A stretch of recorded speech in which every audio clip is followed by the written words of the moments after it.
Next up we got Thunderbolts. Now this book is effing fantastic. Effing? How come I keep on saying fucking and suddenly out of nowhere I censor myself? FCC. This particular issue is all about Norman Osborn is totally in control now, and he's exerting his control. The last issue ended off with Bullseye having a knife to Songbird's throat. Well, and you can see the first 2 pages here. It's a big battle issue, and it's all about, will Songbird live? Is Norman Osborn going to wipe her ass off the face of the planet? And you'll find it if you read this. Totally fantastic. Andy Diggle's a hell of a writer. He might have a weird last name, Diggle. That'd be a hard name to go through life with. Yeah. You know. Yeah, you would not want that handle in high school. But the guy can write, man. Ever since his Adam Strange mini, this guy has been one of my favorite writers, and he is nailing it. I can't wait to see what the rest of his Thunderbolts run is like. If I had to rate this book, I'd give it an 8.5 out of 10. Totally fantastic, great read. Loved it. Next up, we got, you can see the Dark Reign headdress. It'll be showing up on quite a few Marvel books, I think, for the next couple of months. This is the, again, you can tell by the theme of the cover here, this is another sort of one of these fallouts of how people are dealing with, well, how Hank Pym is dealing with the fallout from Jeff Van Dyne being supposedly dead. And a really good issue. Lots of cool art. This one, like I was saying, exonerates a goofy little moment at the back of, in the back of the last issue. I do like this artist dude that I've never seen before, Kurth. Pretty good stuff. Highly recommended. I'm not going to give it a rating because ratings are for sissies. Next up, we got the new Avengers Dark Reign title. And this is the book that sets the stage for what the new Avengers are going to be like. And that's pretty much the team right there, without spoiling anything. I mean, you see the cover, you're going to assume that's pretty much what you're going to get in the inside, and it pretty much is. A really good read, and in fact, I got to say that Bendis is handling the fallout from Secret Invasion much better than he handled Secret Invasion itself as a whole. It doesn't feel so over-explained and dragged out. Once again, Phil Tan nailing it in the art. Oh, sorry, Billy Tan. Phil Tan's the guy working on DC titles right now. All these damn Tans, what's up with that? Yeah, a lot of fun. I really enjoy this. Great art, great conclusion. Everything seems logical. I really love the way he draws Spider-Man. Dig that stuff. I highly recommend this book. It gives me blood in my penis. See, doctor. No, it's like an erection. You know, it's a good thing. I'm supposed to mean I don't have to take Cialis. See a hot doctor. See a hot doctor? Yeah, my fiance would love that. Next up, we got Dark Reign, the Punisher #1. This is a relaunch of the series. As you can see on the cover, he's out to kill Norman Osborn because he's totally evil and he's in control of all this bullshit now. And who gets in the way? The Sentry. Now, you might be turned off by this because it's $3.99. Don't be. It's a hell of a read. The art is just fantastic. And it comes with a gun in it.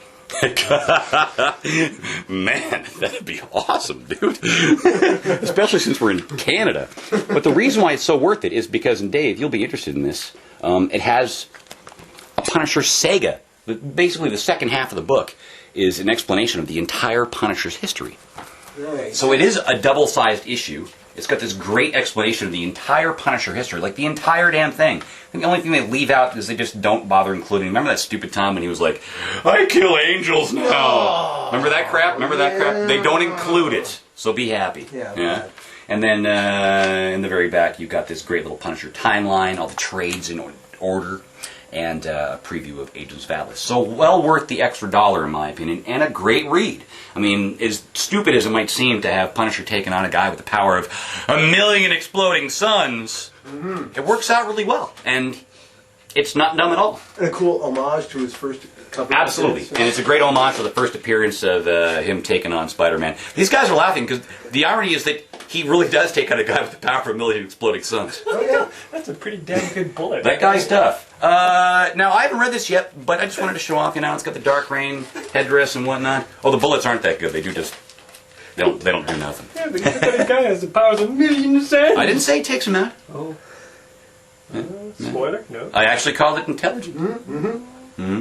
I haven't read this yet, but Greg Pak's a hell of a writer, and the art in the interior is just fantastic. So at the very least, I just wanted to show it off because it looks great and it's written by a hell of a writer. There you go. War Machine Dark Reign. It's probably good. Haven't read it yet. Meh. Next up, you got Dark Reign, the Invincible Iron Man. And oh, this is a hell of a read. Unbelievably good. Matt Fraction, hell of a writer. Salvador LaRocca, hell of an artist. And boy, oh boy, what's going on here is Tony Stark, all of the superhuman registration information has been downloaded into his brain when he had the extremists as part of him, and basically he was walking machine. Since all the Stark tech has been erased from the planet by the Skrulls during Secret Invasion, the extremist doesn't work anymore, but he still has all this information in his head. It's just not so accessible. And this is his plan to deal with the information in his head. He's sort of explained last issue is that more, actually explains in the first couple of pages here, in these first 2 pages, that more or less the only way to deal with this information in his head and to make it inaccessible is to purge it, which means purging his brain. That's just the first 2 pages. Hell of a read. Really great. And this whole Tony Stark's World's Most Wanted, he went from being Marvel's most hated superhero because he was the head of S.H.I.E.L.D. and the head of the Registration Act to the most wanted. Every law enforcement agency in the United States right now, because of Norman Osborn, is out to kick his ass. Execute him, really. Hell of a read. Highly recommended. And last but not least, we got Dark Reign Miss Marvel.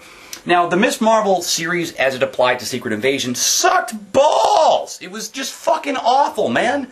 I almost had to, like, rip my nuts off and feed them to myself every time I read an issue, just because that's how violated I felt by myself for having bought those bad. I think I was like, well, that's bad. Oh, yeah. But this has been great. Absolutely fantastic.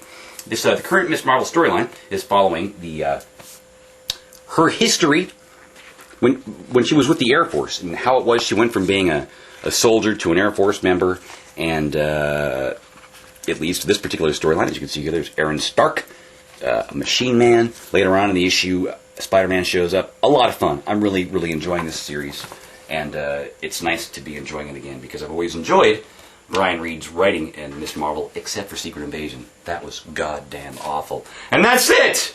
We're done. I'd like to thank Ray, Cousin Oliver Chan, and Dave Jump the Shark Evil for being here once again. And don't forget to go check out that Comic-Con, Heritage Hall on Main Street. We showed you the thing at the beginning of the show. They're damn fun. They're cheap. They're like, what, $2? 4, I think. $4 for entry. They do draws and whatnot. Yeah. I'll be there. Dave will be there. The whole My day. penis will be there. Dave's knives will be there. Yeah. What was there not to show up for? Yeah. Thanks for watching. Go suck some anus holes.